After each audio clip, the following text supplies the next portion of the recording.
이번 한 주간 저희가 고난주간 특별 새벽기도를 진행을 했습니다. 이번 한 주간 동안 예수님의 그 발자취를 우리가 따라가면서 매 시간마다 말씀을 묵상할 때 주께서 우리에게 큰 은혜를 허락하셨습니다. 우리 마음속에 예수님의 고난의 깊이를 느낄 수 있었고, 또 우리가 십자가를 붙들고 또 앞으로의 삶을 어떻게 살아가야 할지 발견할 수 있는 시간이었습니다. 오직 우리가 붙잡아야 될 것이 예수 그리스도의 십자가인 줄 믿습니다. 여러분, 인생에 다른 것 바라보지 마시고요, 오직 예수 그리스도의 십자가만을 바라보고 오늘도 믿음으로 걸어갈 수 있기를 간절히 소원합니다. 저는 이번에 이 고난주간을 보내면서 이런 생각을 했어요. 이번 고난주간에, 또 이번 부활절에 가장 은혜를 받을 분들이 바로 우리 글로리아 찬양대 대원들이 아닐까 생각을 해봤어요. 왜냐하면 이 부활절 칸타타를 준비하면서 은혜가 있잖아요. 사실 찬양대를 해보신 분들은 아실 거예요. 우리가 어떤 찬양을 하고 공연을 하는 그날 받는 은혜보다 연습하던 중에 받는 은혜가 더 크다는 거예요. 연습하고 준비하면서 또 때때로는 서로 안 맞아서 티각태각 거르는 경우도 있을 것이고, 연습 시간에 늦는 경우도 있을 것이고, 여러 가지 일들이 있을 것이지만, 그렇지만 우리가 이 한 시간을 위해서 하나님 앞에 준비한다는 그 마음 속에 그 준비의 자세가 은혜가 된다는 거예요. 그리고 하나님은 오히려 우리의 준비의 과정들을 받으신다는 거죠. 오늘 우리가 이제 말씀 이후에 우리 글로리아, 우리 찬양대 또 찬양이 있고요. 또 우리 헌금 이후에 우리 박지수 양이 바이올린으로 연주해 줄 텐데, 하나님의 모든 순서마다 주의 영으로 임재하시고 큰 영광 받으실 줄 믿습니다. 오늘 이 시간 무덤에서 일어나신 예수님이라는 제목으로 하나님의 말씀을 증거하겠습니다. 오늘은 부활절입니다. 예수님은 사망과 죽음과 어둠과 죄악의 권세를 깨뜨리시고 부활하셨습니다. 사망과 죽음과 어두움은 사단의 권세 아래 있었습니다. 그러나 예수님은 사망과 죽음과 어둠의 권세를 깨뜨리시고 승리하셨습니다. 그리고 사단을 향해 완전한 승리를 선언하셨습니다. 이것이 진리입니다. 사단도 자신들이 이미 패하였음을 알고 있습니다. 이제 더 이상 사단이 죄의 권세 아래 우리를 굴복할 수 없음을 알고 있습니다. 사망과 죽음의 권세는 더 이상 힘을 발휘하지 못합니다. 이제 우리는 더 이상 죽음과 죄악 아래 갇혀있지 않습니다. 그런데도 사단은 여전히 계속해서 우리의 이 부활신앙을 공격합니다. 우리의 이 부활의 능력을 시험하는 것입니다. 오늘날의 책이나 잡지나 미디어를 보면은 부활을 인정하지 않습니다. 부활을 믿지 않습니다. 그리고 우리의 마음속에 이 부활신앙에 대해 의심하게 만든다는 것이죠. 부활신앙에 대해 근심 가지게 만든다는 거죠. 의문을 가지게 만든다는 거죠. 우리의 부활신앙을 흔들리게 만들려고 한다는 것이죠. 우리가 세상의 잡지나 책이나 미디어를 믿습니까? 우리는 오직 성경만을 믿죠. 우리는 오직 성경 말씀만을 붙잡는다는 것입니다.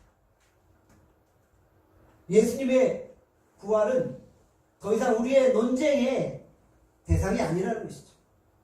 우리는 성경을 믿습니다. 성경에 예수님이 부활하셨다고 우리에게 선언하여 주셨기 때문에 우리는 이 사실을 진리로 믿는다는 것이죠. 이 세상의 어떤 것도 우리 안에 있는 이 부활의 신앙을 빼앗아갈 수 없다는 것입니다. 이 세상에 어떤 논리도 우리의 부활 신앙을 흔들 수 없다는 것입니다. 고린도전서 15장 12절에서 14절에 이렇게 말씀합니다. 우리 같이 한번 고린도전서 15장 12절에서 14절 말씀 함께 읽겠습니다. 시작. 그리스도께서 죽은 자 가운데서 다시 살아나셨다 전파되었거늘 너희 중에서 어떤 사람이 어찌하여 죽은 자 가운데서 부활이 없다 하느냐. 만일 죽은 자의 부활이 없으면 그리스도도 다시 살아나지 못하셨으리라. 그리스도께서 만일 다시 살아나지 못하셨으면 우리가 전파하는 것도 헛것이요 또 너희 믿음도 헛것이며. 부활이 없다면은 우리가 지금 이렇게 예배 드리는 것이 헛수고라는 거예요. 부활이 없다면은 내가 지금 믿는 이 믿음이 아무런 의미 없는 것이 되어버린다는 거예요. 그러나 부활이 확실히 있다는 것이죠. 부활은 확실히 존재하고 또 예수님이 부활의 첫 열매가 되셨기 때문에 예수님을 보면서 우리도 부활할 것을 믿게 되어진다는 것이죠. 그렇기 때문에 그 부활 신앙으로 거듭난 자들은 세상을 두려워하지 않는 거예요. 당시에 많은 제자들과 많은 믿는 자들이 예수를 믿는 것 때문에 핍박을 당하였습니다.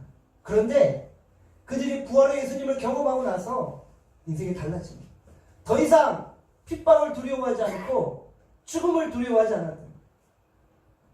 사자의 밥이 되어져 가면서도 그 앞에 두려워하지 않았다는 거예요. 왜요?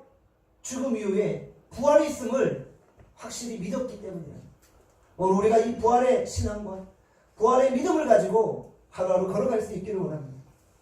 이 부활의 메시지가 우리에게 어떤 교훈을 줍니까? 첫 번째로요, 부활은 막힌 무덤을 허물어버렸습니다. 부활은 막힌 무덤을 허물어버렸습니다. 오늘 본문 마가복음 16장 1절에서 2절을 말씀합니다. 같이 한번 마가복음 16장 1절에서 2절 함께 읽겠습니다. 안식일이 지나면 막달라 마리아와 야고보의 어머니 마리아와 또 살로메가 가서 예수께 바르기 위하여 상품을 사다 두었다가 안식 후 첫날 매우 일찍이 해 돋을 때 그 무덤으로 가며. 예수님이 십자가에서 돌아가셨을 때 이 남자 제자들은 다 도망갔어요. 남자 제자들은 자신이 혹여나 예수님을 따르는 자였기 때문에 심판을 받거나 고문을 당할까봐 두려워서 도망갔어요. 남자들은 의리가 없는 것 같아요. 이 남자 제자들은 의리가 없는 것 같아요. 그런데 여자들은 끝까지 예수님을 쫓았던 거예요.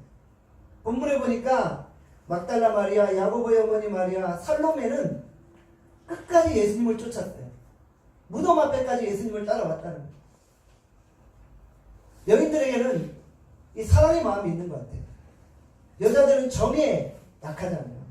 따뜻한 마음들이 있잖아요. 그래서 끝까지 예수님을 쫓았다는 거예요. 진짜 여인의 사랑, 어머니의 사랑은 강한 것이 아닙니다. 저도 개인적으로 그런 생각을 해요. 이 아버지의 사랑과 어머니의 사랑을 비교할 수는 없겠지만 이 어머니의 사랑이 정말 강한 사랑이 아닌가? 그런 생각을 해요. 3절에 보니까 예수님의 어머니 마리아가 걱정스럽게 말하고 있죠. 3절에 이렇게 말씀하죠. 서로 말하되 누가 우리를 위하여 무덤 문에서 돌을 굴려 주리오 하더니. 이 동굴을 돌멩이로 막아버린 거예요. 그런데 그 돌멩이는 한두 명이 쉽게 옮길 수 있는 그런 돌멩이가 아니었다는 거예요. 로마 군인들이 수십 명이 달라붙어서 겨우 옮길 만한 그런 무거운 무게의 돌이었다는 거죠. 그래서 예수님의 어머니 마리아가 그 동굴 문 앞에서 누가 이 동굴에 있는 돌을 옮겨줄 수 있을까? 걱정스럽게 이야기하는 거죠. 어떻게 이 돌을 옮길 수 있을까? 그런데 사전을 보니까 어떤 사건이 등장합니까? 눈을 들어본 즉 벌써 돌이 굴러져 있었다라고 기록을 하죠. 돌이 심히 컸어요. 여인들은 결코 그 돌을 옮길 수 없었어요. 더군다나 로마 군인들이 그 동굴 문을 지키고 있었다는 거예요. 왜냐하면 예수님이 십자가 지시기 전에 이미 내가 3일 만에 부활할 것에 대해서 이야기를 하셨던 거예요. 그래서 로마 군인들은 혹시나 이 제자들이 예수님의 시체를 훔쳐가고 나서 거짓 소문을 퍼뜨리며 예수님이 부활하셨다고 소문내고 다닐까봐 로마 군인들이 지키고 있었다. 결코 쉽게 그 무덤 앞으로 다가갈 수조차 없었다는 거예요. 그런데 갑자기 흰 옷을 입은 청년이 나타납니다. 누구죠?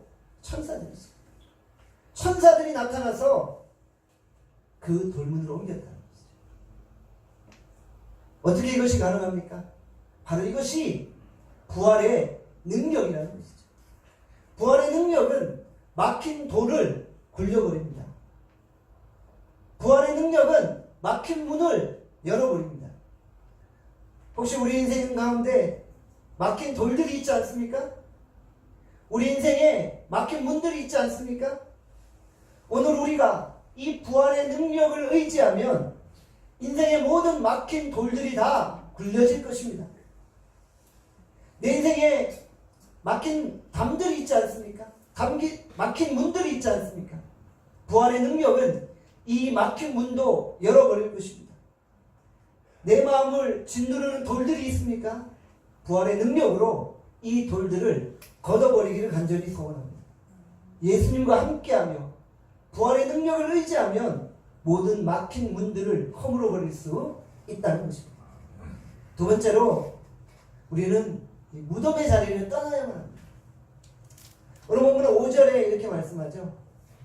무덤에 들어가서 흰 옷을 입은 한 청년이 우편에 앉은 것을 보고 놀라며. 흰 옷을 입은 청년이 나타나요. 천사죠.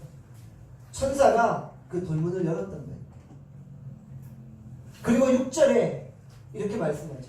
같이 한번 6절 말씀 읽겠습니다. 시작. 청년이 이르되 놀라지 말라. 너희가 십자가에 못 박히신 나사렛 예수를 찾는구나. 그가 살아나셨고 여기 계시지 아니하니 보라 그를 두었던 곳이더라. 예수님은 더 이상 무덤에 머물러 계시지 않았다는 것이죠.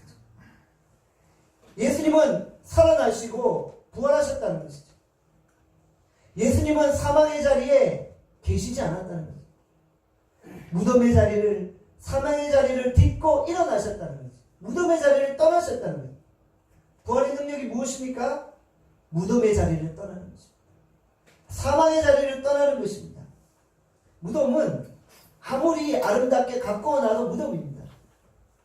무덤을 아무리 멋진 대리석으로 꾸며놔도 거기는 무덤이에요. 죽음의 자리예요. 썩은 시체가 진동하는 거예요. 시체 냄새가 진동하는 곳이에요. 그것은 음산하고 무섭고 더러운 곳이라는 거예요. 부활의 능력은 그런 무덤의 자리를 떠나가게 한다는 것이죠. 지금도 많은 사람들이 이 무덤의 자리를 떠나지 못하고 있어요. 정말 살지만 죽은 것 같이 살아가는 거예요. 상송장처럼 살아가는 거예요. 심지어 예수를 믿는 자들도 이 부활의 능력을 경험하지 못한 채 죽은 것처럼 살아가는 거예요. 우리가 적어도 이 예배드리러 나오는 이 순간만은 얼굴이 화색이 되어서 주님을 만나는 기쁨 가운데 부활의 능력을 체험하고 살아야 되는데 그 인생의 무게에 눌려서 주님 앞에 서 있음에도 불구하고 걱정과 근심 속에 사로잡혀 있다. 오늘 부활의 능력이 우리가 지금 서 있는 이 무덤의 자리, 죽음의 자리, 걱정의 자리를 떠나가게 하시기를 간절히 소원합니다. 오늘 주님의 부활이 우리에게 주는 메시지가 무엇입니까? 내 인생의 절망의 자리를 떠나가는 것이죠. 우리의 마음에 무덤의 자리가 너무 가득하지 않습니까? 걱정, 근심, 염려, 불안, 실패감, 두려움에 사로잡혀 있지 않습니까? 내 불안한 미래 앞에서 절망하고 있지 않습니까? 이제는 무덤의 자리를 떠나야 합니다. 무덤의 자리를 떠나시기를 바랍니다. 어떤 사람은 너무 근심, 걱정이 많아서 잠을 이루지 못해요. 밤새 잠을 이루지 못해요. 그리고 아침에 일어나면 몰골이 죽은 자와 같은 거예요. 살아있는 송장과 같은 거예요. 여러분들, 우리가 언제까지 이런 인생을 살겠습니까? 우리가 이 부활절, 주님의 부활의 그 능력을 체험한다면 우리는 죽음의 자리를 박차고 일어날 수 있다는 것입니다. 누가 근심을 하고 있어요? 누구 허락으로, 누구 허락받고 근심하십니까? 누구 마음대로 걱정하세요? 진리의 말씀이 우리에게 요구하는 거예요. 근심하지 말라. 걱정하지 말라. 두려워하지 말라. 주님께 맡기면 되지 왜 근심하십니까? 근심하지 말라고 했는데 근심하는 건 불순종입니다. 부활을 믿는 자는 더 이상 근심의 자리에 머물러 있지 않습니다. 빨리 무덤을 박차고 일어나시기를 바랍니다. 얼굴에 주름이 져도 웃어서 생긴 주름하고 근심으로 생긴 주름은 다릅니다. 찬송가에 이런 찬양이 있죠. 무거운 짐을 나홀로 지고 견디다 못해 쓰러질 때. 우리 언제까지 쓰러져 있을 거예요? 항상 회의의식에 사로잡혀 있는 거예요. 난 안 된다는 거예요. 안 되긴 왜 안 돼요? 하면 되죠. 주님이 함께 하시면 되죠. 나는 환경이 너무 어려워서 할 수 없다는 거예요. 왜 안 된다고 생각하세요? 냉소주의에 사로잡히지 마시길 바랍니다. 해봤는데 소용이 없다고 말하는 거예요. 왜 우리가 무덤 같은 생각만을 하고 있습니까? 우리의 과거의 아픔들을 다 지워버리시길 바랍니다. 그 아픔의 자리를 떠나시기를 바랍니다. 부활의 능력은 아픔을 극복합니다. 부활의 주님이 시리에 빠진 베드로를 찾아가셨잖아요. 걱정과 근심에 쌓여있는 베드로를 찾아가셨잖아요. 그리고 질문하시잖아요. 내가 이 사람들보다 나를 더 사랑하니? 베드로가 주님 앞에 대답합니다. 내가 주를 사랑하는 줄 주께서 아십니까? 오늘 우리가 주님 사랑하지 않습니까? 오늘 이 아침 부활의 주님을 우리가 만나고 그분께 주님 사랑합니다 고백하시기를 바랍니다. 그때 우리 주님이 우리에게 사명을 주시죠. 내 양을 먹이라. 내 양을 치라. 오늘 우리가 이 부활의 능력으로 다시 한번 일어나 주님의 사명을 감당하기를 원합니다. 부활의 능력을 우리가 다시 한번 붙들고 나가기를 원합니다. 인생에 부활이 없다면 우리의 믿음도 헛것이잖아요. 그런데 부활이 있기 때문에 우리에게 소망이 있잖아요. 생명이 있잖아요. 영생이 있잖아요. 우리가 오늘 부활주일 우리 믿지 않는 자들에게 계란을 나눠주잖아요. 오늘 우리 9시 반에 예배온 우리 학생들에게 예배 후에 부활절 계란을 나눠줬잖아요. 계란을 나눠주면서 우리가 전하는 메시지가 무엇입니까? 예수님 부활하셨다는 거예요. 이것은 진리라는 거예요.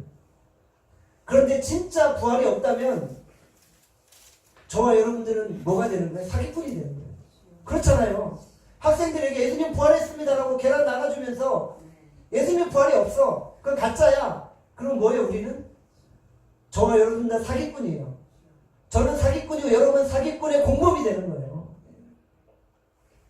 그런데 부활은 거짓이 아니라는 거예요. 주님의 부활 사건은 역사 가운데 진짜 일어난 실제 사건이라는 거예요. 허구가 아니라는 거예요. 수많은 사람들이 이 부활을 목격했다는 거예요. 한번 우리 생각해 봅시다. 부활 사건이 허구라면은 어떻게 전 세계에 이 많은 기독교인들이 그 사기에 놀아나고 있습니까? 만약 우리가 믿는 기독교가 거짓말이라면 이것은 인류 최대의 사기극이 되는 거예요. 예수님의 제자들 이후부터 오늘 우리의 길까지 수많은 사람들이 지금 이 사기극에 놀아나고 있는 거예요. 그런데 여러분들 거짓은 결국 들통나잖아요. 어떻게 거짓말로 이 땅을 정복할 수 있나요? 어떻게 거짓말이 이 세상을 덮을 수 있나요? 예수의 부활은 거짓이 아니라는 거예요. 그래서 예수 그리스도의 부활이 전 세계를 덮어버려요. 로마를 덮어버리는 거예요. 오늘도 전 세계에 수많은 사람들이 이 부활의 사건을 축하하고 서로 축복하는 거예요. 해피 이스터. 여러분들 우리의 이 부활의 고백이 능력의 고백이 되기를 원합니다. 그리고 우리가 이 부활의 능력을 가지고 이 땅을 살아가기를 원합니다. 어둠의 자리를 박차고 일어나고 부활의 능력으로 걸어가는 저와 여러분들이 될 수 있기를 간절히 소원합니다. 우리 한번 기도하겠습니다. 우리 기도하실 때 우리가 부활의 능력을 회복하고 부활의 능력으로 살아가는 믿음의 사람이 되게 하여 주시옵소서. 우리 같이 한번 통성으로 기도하겠습니다. 하나님 아버지, 오늘 우리가 부활의 능력을 회복하게 하여 주시옵소서. 하나님, 오늘 우리가 부활의 능력으로 걸어가게 하여 주시옵소서. 하나님, 오늘 우리가 부활의 능력을 힘입게 하여 주시옵소서.